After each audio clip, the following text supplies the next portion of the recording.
Welcome to the Infinite Podcast. My name is Carlos Andres Ruiz, and today we have another new guest. And this guest in particular, every time that I sit and talk with this person, I just feel like we leave Earth and we go into all these universes, and it's just so thoughtful. And so I feel like I'm going to learn so much today. And without further ado, today we have with us Kai Mishina. How you doing, Kai? So good to be here. Yes, it's so good to have you. It's always a pleasure. It feels like we just go into a space shuttle, and then we leave Earth, and then we look at Earth from the outside in, and then in the inside out, and all the different directions. But before we get anywhere, how you doing today, Kai? I'm good. I'm so excited to be here, honestly. It's my first time ever being on a podcast, obviously. So, yeah? Do you listen to podcasts, or do you read more? What do you... Not really. I don't like reading, but okay. If I have to, I will. And if anything, I read more than I watch podcasts. So yeah. You're so intellectual that to hear you say you don't like reading. Yeah. I used to as a kid, to be honest. Yeah. I actually wanted to be an author growing up because that's how much I would read. I would just read books every day. Interesting. And well, that kind of changed, obviously. So. You wanted to be an author. Did you know what you wanted to write about? No, not really. But I would write all the time as a kid. I would write my own stories and stuff. And that's fascinating. It was different subjects too. It'd be it could go from nonfiction, fiction, and it was just fairy tales. Is there any story that you remember that? Not really, honestly. I don't remember too much, but yeah, I would just write all the time. Whenever I got stressed or anything, I would use writing as a coping mechanism. In a way, and yeah. I feel you. Writing for me is that's my therapy, and I get to write to God. I get to write to myself. I wrote to my wife before I even had a wife, and it got me out of this dark space that I was in after a relationship. But before we dive into some of the topics for today, or just some of our conversations, anybody that hasn't seen or heard of Kai, I would just like us to give us some context, and who would you say Kai is to somebody that doesn't know you? Well, first I'd definitely say student athlete. I take my academics pretty seriously, and I also love soccer, so there's that. I've been playing for 11 years now, and I'm very passionate about it still. So other than that, there's not much to really say, but I'd like to think of myself as an intellectual sort of. I just like talking about various different topics and always expanding knowledge in a way. Okay. It's one of my favorite things to do. Just cool. Informing myself and stuff. So. You're a student athlete, and I remember when I was younger and I was a student athlete, I never felt like I was student first and athlete second. But you do say that you like to be an intellectual. I was wondering if you actually see yourself as a student before an athlete, or do you prefer to be an athlete first? Well, if I were to have a preference, obviously I think I'd like to be an athlete over a student, because athletics is just so much more fun than just sitting and cramming and studying. So there's that. But honestly, I feel like over the course of years, it transitioned from more or so being an athlete student to a student athlete as I've grown up. And I feel like I value academics a lot more than when I was younger, because obviously freshman year to junior year, I want to say the difference in academics, it's not as valuable. It's not as it doesn't matter too much what you do in freshman year as opposed to your junior year, which is supposedly your most important year in high school. So it's just I feel like that transition allowed me to switch from valuing athletics over my education, as opposed to valuing my education a little bit more than athletics. Cool. And so as an athlete, what sport do you play? I play soccer, and solely soccer. Only soccer? Yeah. Okay. And when did you start playing soccer? I started when I was 6 years old, and I'm 17 now, so it's been 11 years. And how did you know that soccer was your sport? Was there a moment that, was it the first time you kicked the ball, or was it a specific game, or what was it that how did that connection start? So to be honest, I didn't start it out of my own free volition. It wasn't my will. My parents started it for me, or they put me in a program as a little kid. And I just my dad, prior to putting me into a soccer program, he tried getting me into baseball, and I just didn't like it. Me and baseball didn't really mix that well. And so when I tried soccer, it was a completely different feeling. And I remember this distinctly, actually. We lost our first game. by a lot, and it was really like frustrating because as I know little kid likes losing. And was this in Arlington? Yeah. Okay. So no little kid likes losing, and I remember I almost threw a temper tantrum because I was so mad that I lost. And but even if it was like a bad first memory, I still really love the sport, and I just like kept sticking with it over the course of years. So that story, how old were you? Around? I was 6. Yeah. 6? Yeah. That story makes me think of one of the 4 elements that we came up with when we were working in. We work at Starbucks. We do our mental performance one-on-one.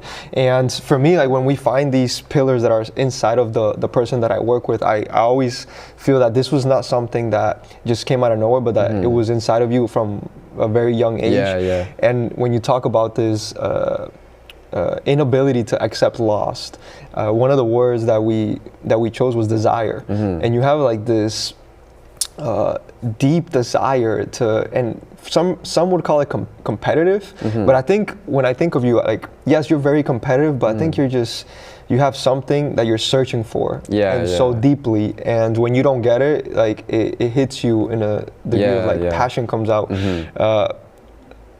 Where do you think that comes from, or like how do you work with that? How do you control that? Because I feel like sometimes that can get out of our hands.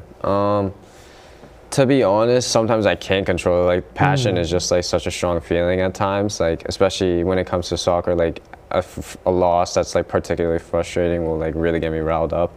And so to be honest, I can't fully control that sometimes, but I think it's a really good motivating factor to always have like something you're searching for and like a goal to attain in a way.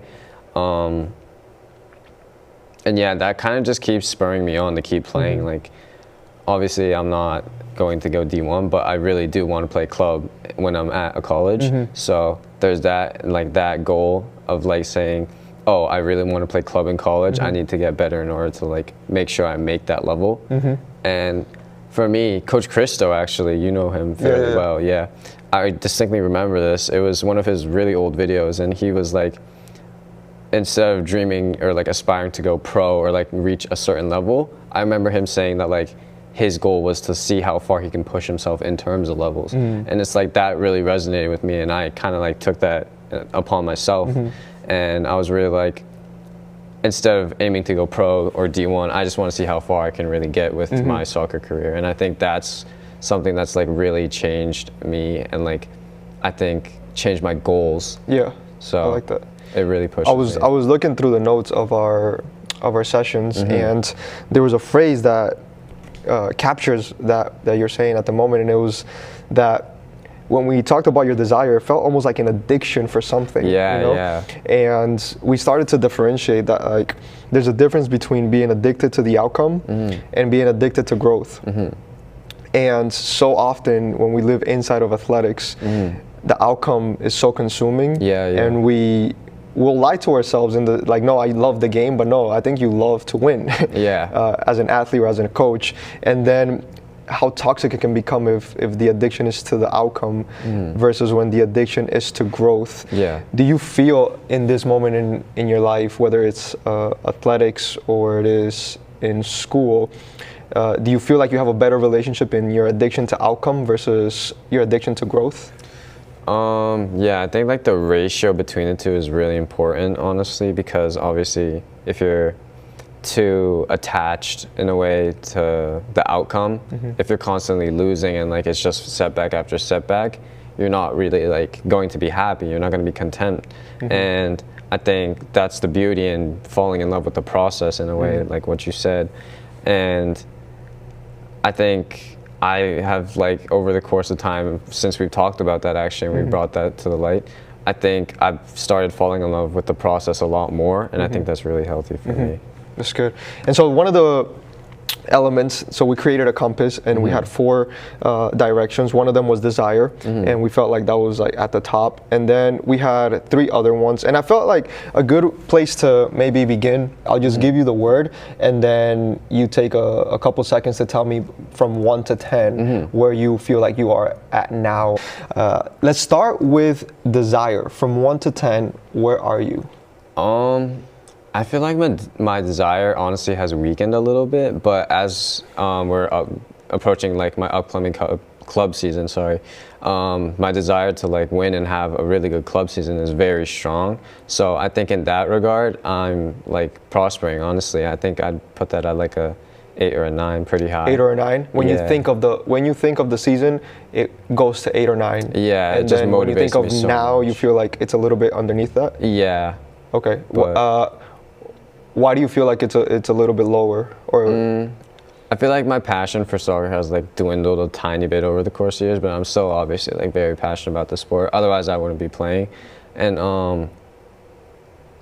I think the mentality that I put myself in this year was like, if I don't do good, if I don't perform well this club season, I'm just calling it quits. It's going to be the last one. Okay. So I think that is like, I'm going to sidetrack a bit here, but I was talking to a teacher about this the other day.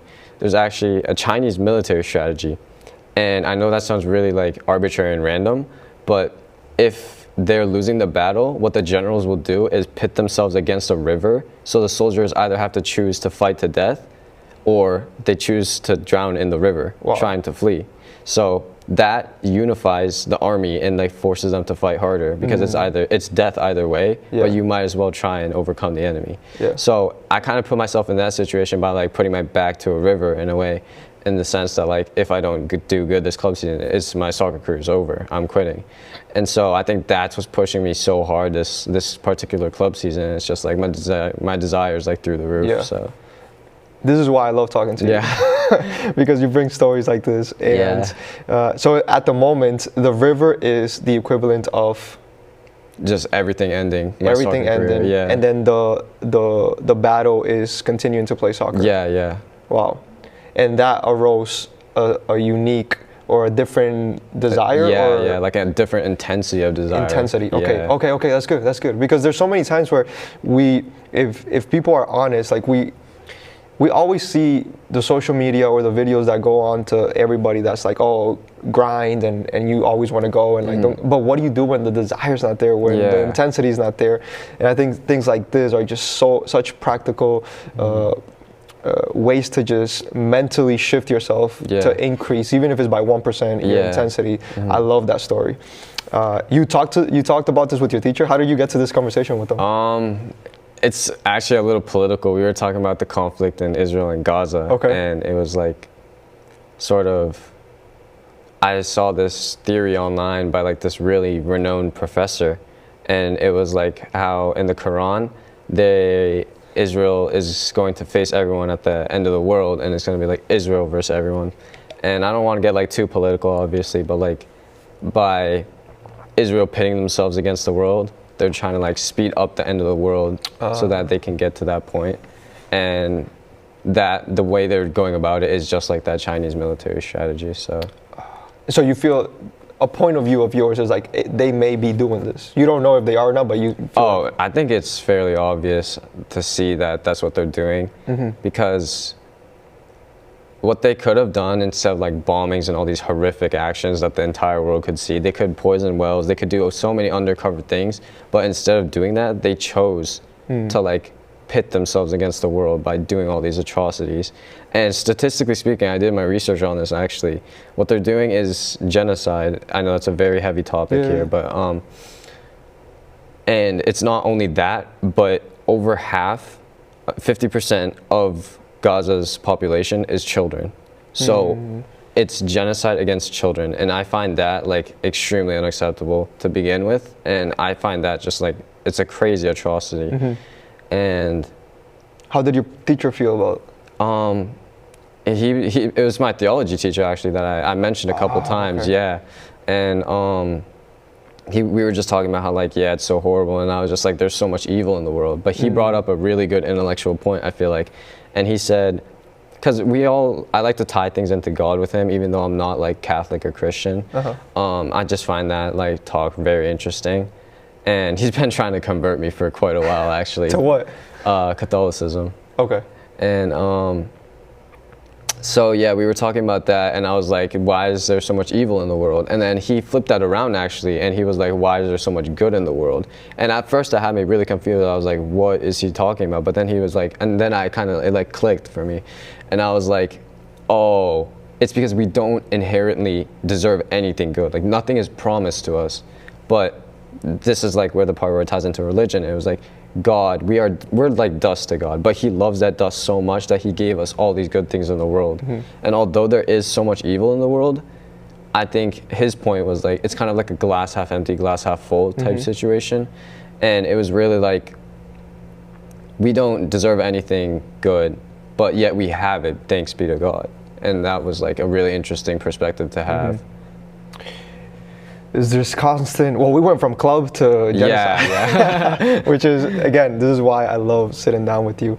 It's almost like we get to fully dive into things that really are happening, and we don't just see it on social media, but like I love that this is stuff that is marinating inside of you, because I think that's what we should do as humans. Like maybe we can't go fix it, but if we truly process it and look at both sides, I think it makes us have healthier decisions in our own circles.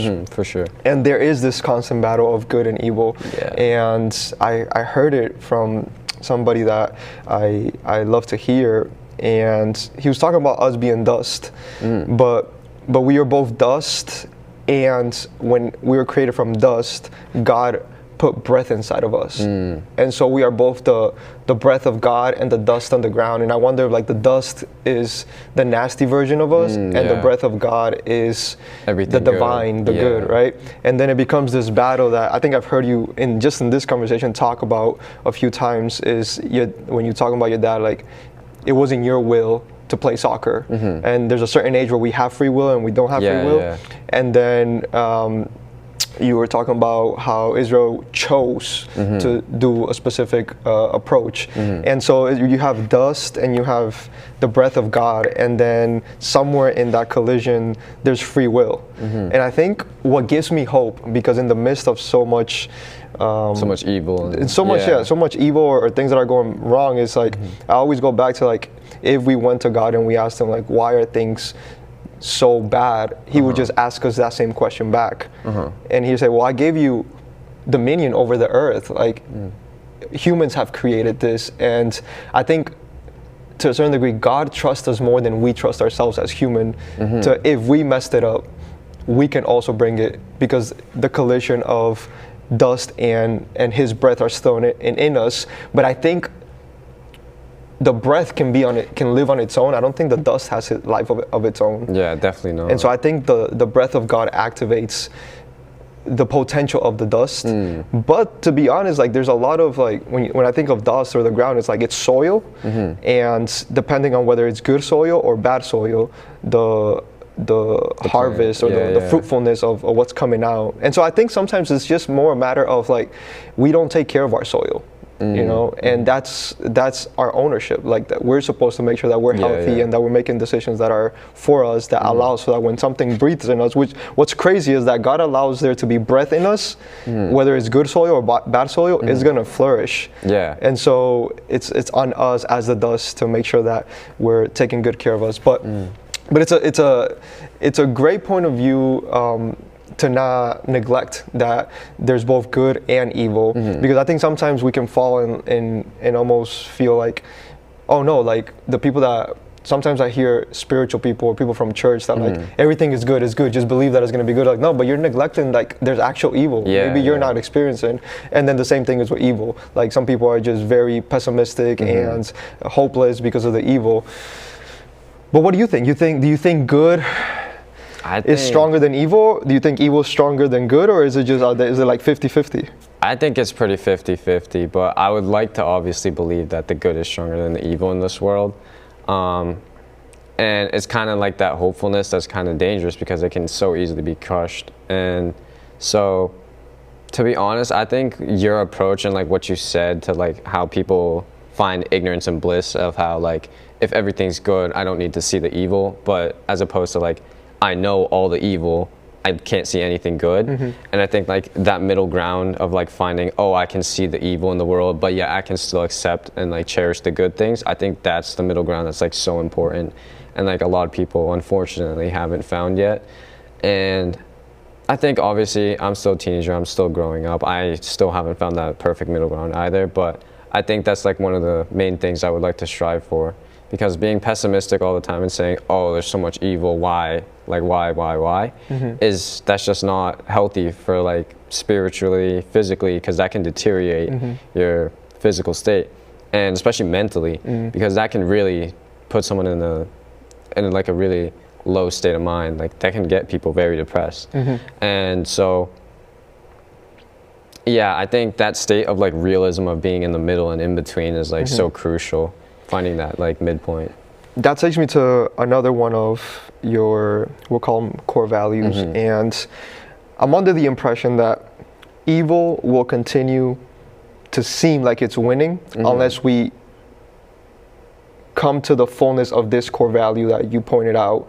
And until we don't fully embrace this one, I think evil will have the upper hand, and that is forgiveness. And because we have emotions and we get hurt, and I will let you down and you may let me down, the only thing that we can do to offset that is the act of forgiveness. And if forgiveness wins, then I think good ends up winning inevitably. It's almost like forgiveness is that it's that key piece, sort of. Is that key piece, which then makes sense as to why the story of Jesus is so grounded in forgiveness. That's actually, no, it's not just that like Jesus forgave you, is that he's given you the tactics into, even when he leaves, if you use this that I use with you, we're gonna beat evil.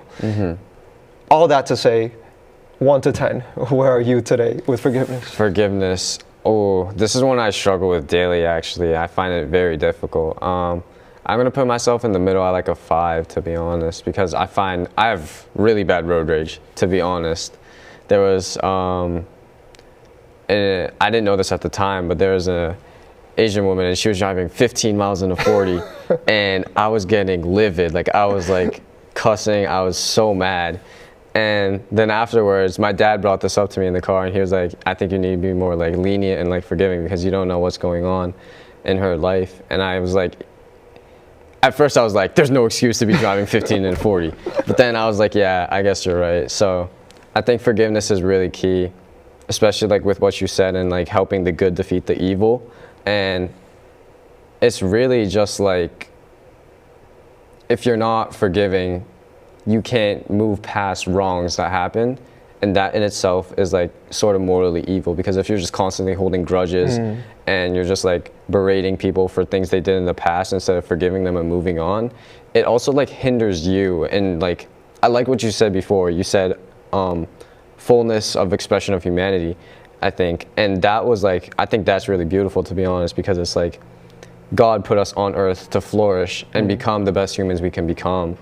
And it's like, forgiveness is such a huge piece in that, because you can see that quite clearly in salvation history and the Paschal mystery with Jesus.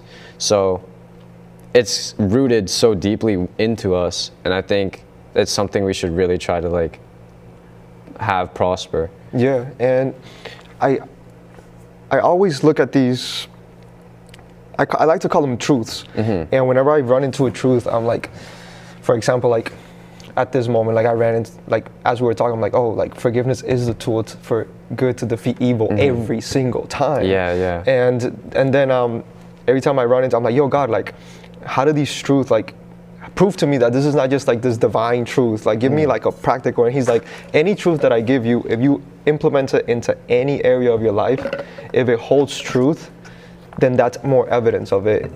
And I remember in one of our conversations, we were talking about forgiveness, and it's like, we leave that meta world and we go to the soccer fields. And the athletes that have the hardest time being the best athletes is the athletes that can't forgive themselves for a mistake. The athletes that can't forgive their teammates for a mistake. I was just about to say that. And the athletes that can't forgive their coaches for a mistake. And if you just use that same tool inside of your athletics, and I would just say like probably the hardest one is like the you to you. Like you make one mistake and it's in your own head forever. And so it brings me back to like, even from the macro standpoint where evil is fighting good, even inside of our universe, there's this evil and good inside of us. When I make a pass, and it's almost like, did I actually mean to miss that shot? No, like I wouldn't be playing if I meant exactly. to. If you meant to not score. Yes. And why do you think we do that to ourselves? Like even at our internal world, I think it's doubt, honestly. And doubt is it's so crushing, it's so despairing. And I feel like that's something that really came from the fall, honestly, of Adam and Eve, because that brought about disease, all these horrible things that we shouldn't have had to had if they hadn't ate from the tree of knowledge. And I think doubt is one of those things that came about because of their actions, in a way, and because the fall wounded human nature, and through that wound, I think it opened up paths for doubt and all these like negative things to come into our minds. And so all that to say that doubt is the main factor for us, like always like being so harsh on ourselves, I feel like, because I don't know if it's a quote or what it is, but I've read somewhere that like statistically speaking and like internally, the harshest person on you is you, because no one else is judging you harder than yourself. And so I feel like that's just to say that like that's the reason why we internalize so many things and take that upon ourselves to be like, why did I do this? Why did I make that mistake? So yeah, it feels, the imagery that I saw, that when you said that the hardest person is ourselves, I think if I give God a location, I think he lives inside of us. And I wonder, we think it's ourselves that is holding us to such a high standard, but because we have godliness inside of us, then it's the expectation of the divine. Again, it goes like, it's that breath that's holding us to the standards of breath. And it almost can't get there. And it's this battle between our humanity and our divinity, which when Jesus comes, he teaches us, no, these two actually can coexist, when like normally what we feel is like dust is in one way, is going one way, and the breath of God is going in the opposite direction. Which then, I think that brings us to another one of your core values, which the normal thing is that evil and good can't coexist. But if you just look at them as energy, and the intensity of somebody doing evil and the intensity of somebody doing good, if you merge the energy, it's two buckets of energy that then we could bring them out in whichever direction we want. But if we only see them from like their title, evil, good, as opposed to energy and energy, then they're always going to be fighting. And something that, for example, Jesus, I think, teaches us is that like, no, dust and breath are supposed to coexist. And I think you have a very unpredictable way of thinking, which was your other core value. How unpredictable you are as a player and as a thinker. Where would you feel you are today, 1 to 10, in that core value of unpredictable? I actually really like this one. I'm gonna put myself at a 10 in that regard, actually. I really strive for that unpredictable play style when I'm playing soccer. Confuses my teammates sometimes, but I actually met one of my closer friends on Abbey Villa. His name's Gabe Soa. You've met him. Gabe, yes. Yeah. Brazilian? And yes. And he's like one of the only ones who can understand my plays and like my passing style. And so like he understands my unpredictability, and like I understand his play style as well. He's not so much of a hold-up striker, but he likes to turn a lot and drive at the opponent. And so I understand that. So I'll lay it off to him, and I'll make a run. And obviously, I don't get the ball every time because I know him. He likes to dribble. He likes to create like plays on his own. So I know that, and I'm aware of that. So I make runs, unpredictable runs. So I'll switch it up every single time, like a diagonal run in front of him to drag his defender with me, or just like a bunch of just really arbitrary plays that people would be to confuse the defense essentially. And because we understand how we play, and that's more dangerous to the opponents than anything else. So I feel, go ahead. that kind of unpredictability on the soccer field, especially with someone who can understand that, is a really like potent and like very dangerous chemical reaction. How do you get to the place of understanding it? I think that's honestly just like chemistry. Like me and him, we've never had an argument really. Like we're close friends, and I still talk to him every day. Yeah. Even like when we weren't talking during like when the off season for club. Yeah. And I think it just comes out of a place of chemistry, honestly, just like understanding like not just like the play style of the person, but like the emotional characteristics of that person.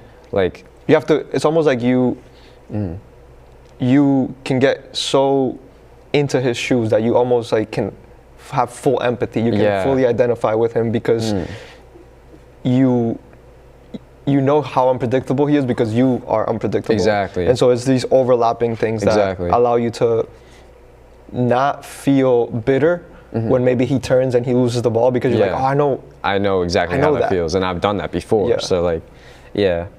And but speaking from an outside standpoint that isn't soccer, I think I'm doing a really excellent job in terms of unpredictability because I'm just expanding my knowledge across like various different topics, like that. Like China. Yeah, that really random war strategy that I was talking about, and down to things like government politics, which I was never really involved with, to be honest. Like I couldn't find. How did you land? Like, I went down a rabbit hole on the internet. Actually, it was pretty interesting. I learned a bunch of stuff, and that's why there's so much and that's why I said there's so much evil in the world. But that rabbit hole was crazy. But it's like, who expects a 17-year-old to be researching stuff like that? Like that in itself, I feel like is fairly unpredictable to say. So I feel like on an intellectual front, I'm doing an amazing job of that. I just like, because it's just expanding knowledge in general that I find really intriguing, and I feel like that builds my humanity by being informed. And I think information is power, so just having that power and like knowing more than like the average kid my age, I'd say. It sounds a bit cocky, but I feel like I am. So I'm more informed, I mean. And so yeah, on the unpredictability front, like I think I'm doing,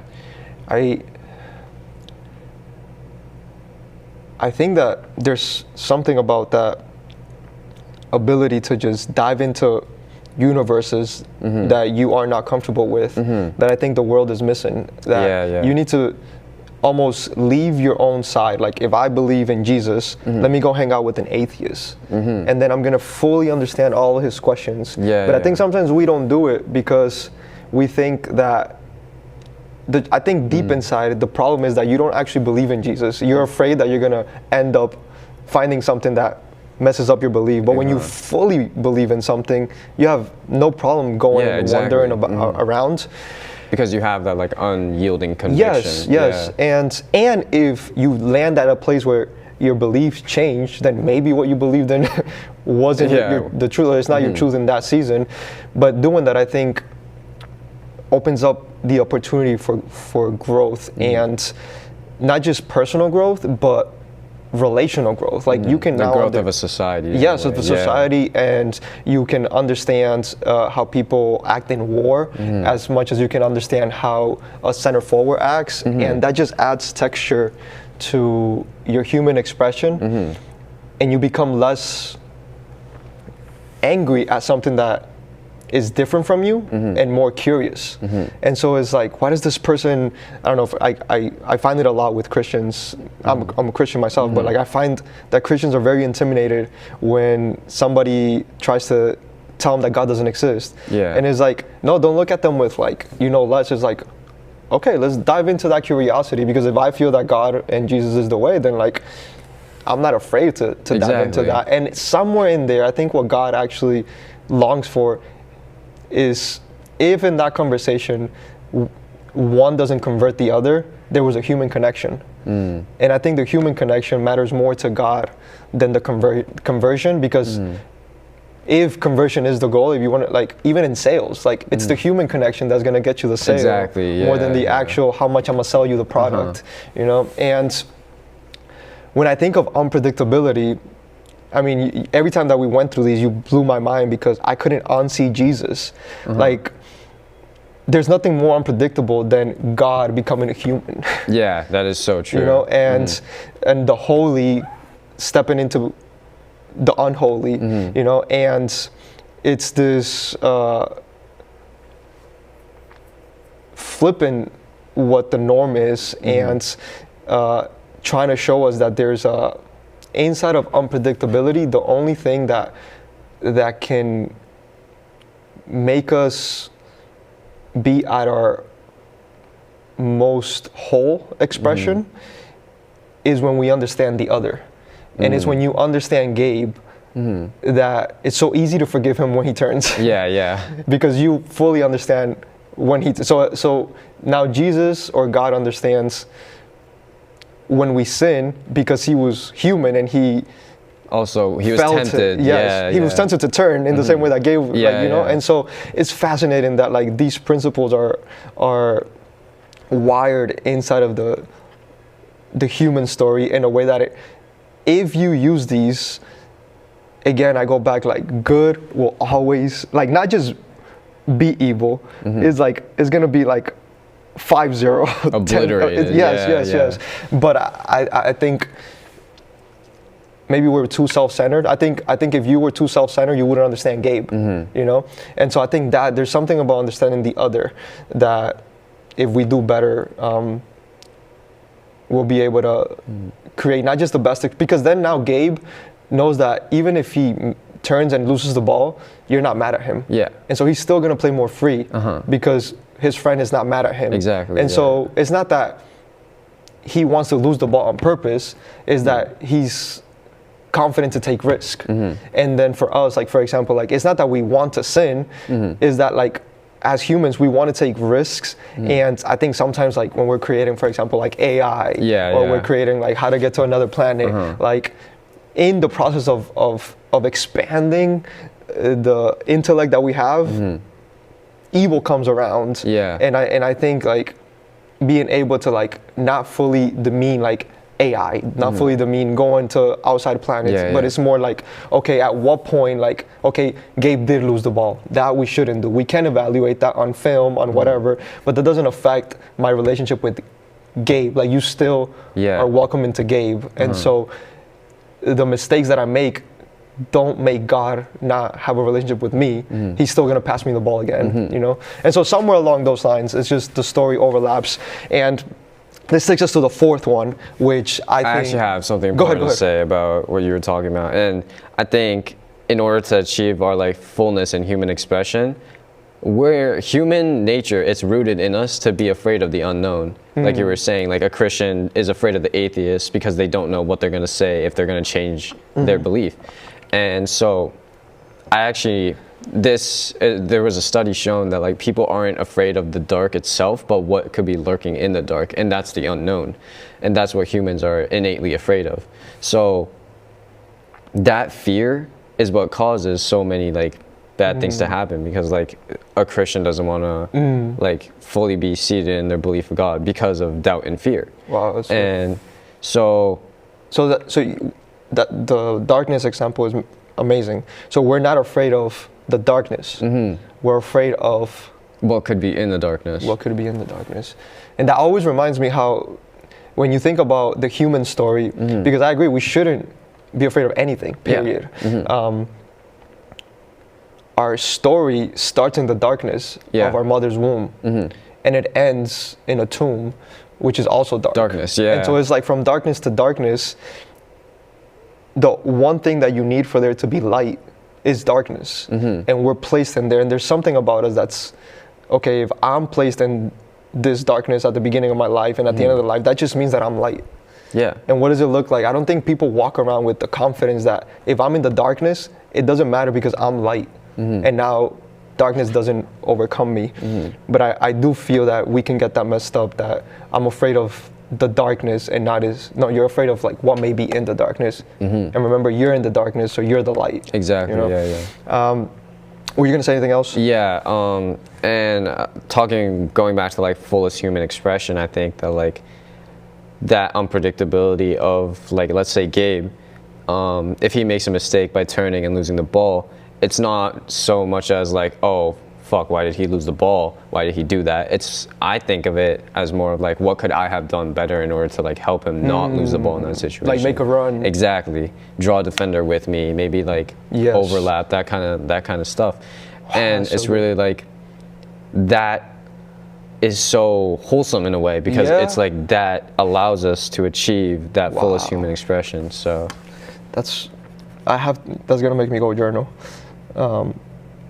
Because I wonder, everything that comes out of us, I think it's a reflection of God. I wonder if when we come short, let's say we sin, God is not like, why did he sin? And God is like, how can I help him not sin? Yes, I think that's exactly how it is. Because it's really just like God is the Father, and we're his children, we're his church.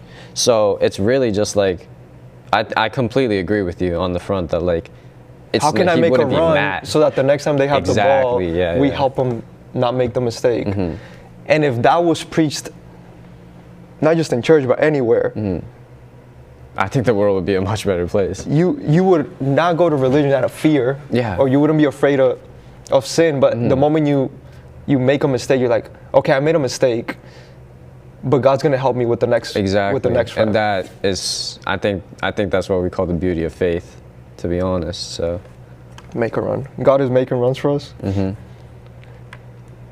Every time I sit with you, Kai, I learn something new. The other beautiful part is sometimes we limit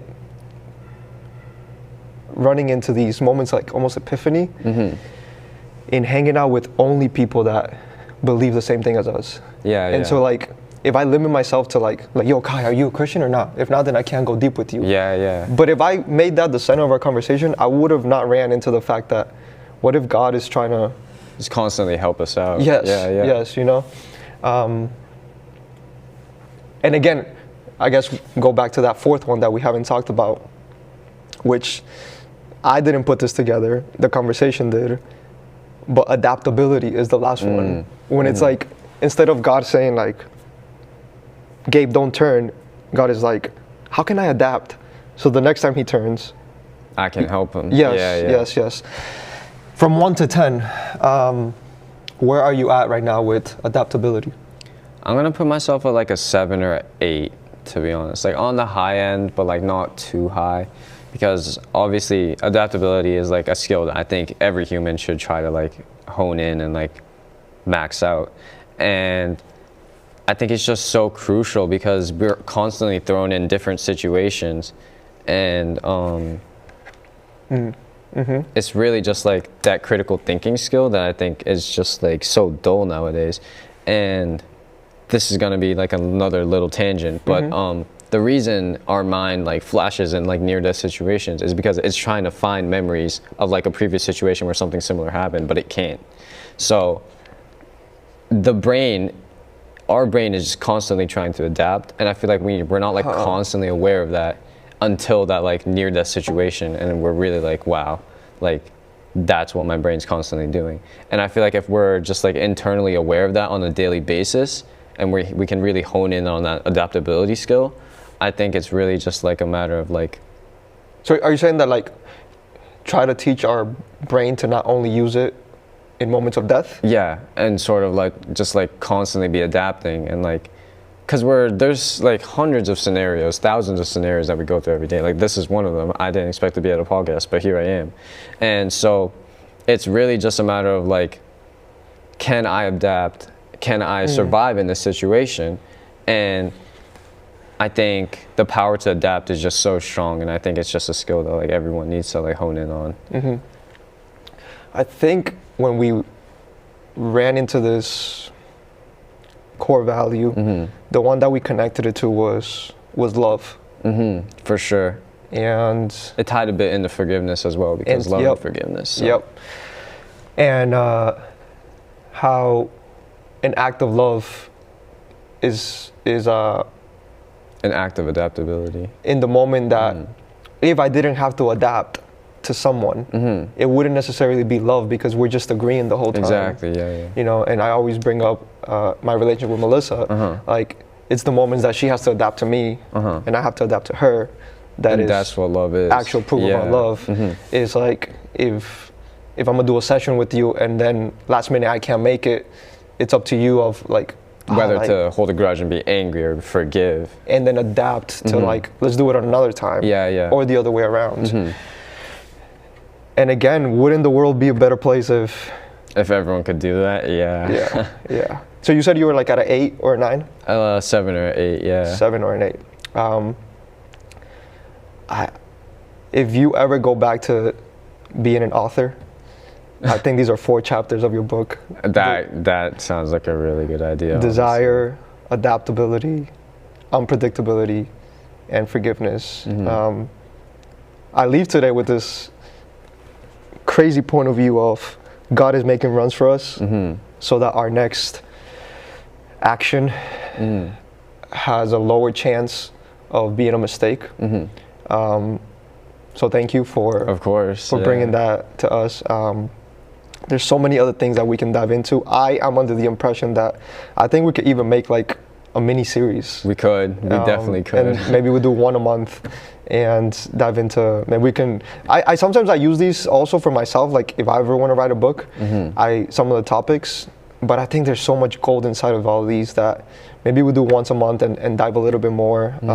And I think there's moments of truth that just come out of an honest conversation. So thank you for taking the time to hang out with us. And the last thing is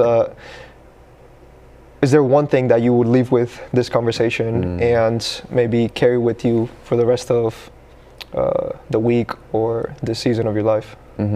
I honestly really resonated with what I said. I was surprised that sort of came out of me almost. But I think the fact that you're never in something alone. Like you're constantly, you have, even if you don't believe that you have relationships, you have other people supporting you. And it's sort of like that faith that you have in other people, that human connection, that's so like, it's so beautiful, to be honest. And I feel like that in itself is just like what could continue to push me to become stronger physically, stronger mentally, like intellectually stronger, and all that, like all that good stuff is just to say that like human connection is truly beautiful. And I feel like the fact that we always have people in our corner like supporting us is just like such a good thought to have. I like that. Human connection is so beautiful that God had FOMO. And he decided to come and hang out with us. Actually, one last question. This was the real last question. Let's think for a moment of 2025. And I know it was a long year, but for sure. What are you proud of most of year 2025? I think definitely my adaptability in terms of academics, because I really went from like an average student to, I made first honors this first term and I had a GPA of 4.45. So I think that was really something that like I felt really accomplished and like proud of. And I want to obviously continue that and keep moving forwards in that regard. And honestly, I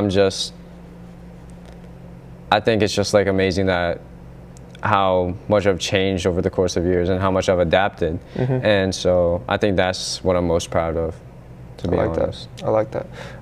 Kai, thank you so much, not just for this conversation, but all the conversations that we've had. They're so rich, and I myself can say that I hear God when I talk to you. So don't ever be ashamed of your unpredictability, your desire, your adaptability, and your ability to forgive. And this is just one conversation that One of many that we're going to continue to have. If you liked anything that you heard, share with somebody and subscribe, comment, like. Am I missing anything? Follow us on TikTok, on Instagram. What else is there? Facebook? Anything else? I don't think so. No. Are you on all of those? I'm on the majority of them. Instagram and TikTok. Right. If anybody's bored, just hit up Kai. Like truth is gonna come out. Or a good conversation. Kai, so good to have you. Thank you so much for having me. Yes, absolutely, man. Take care.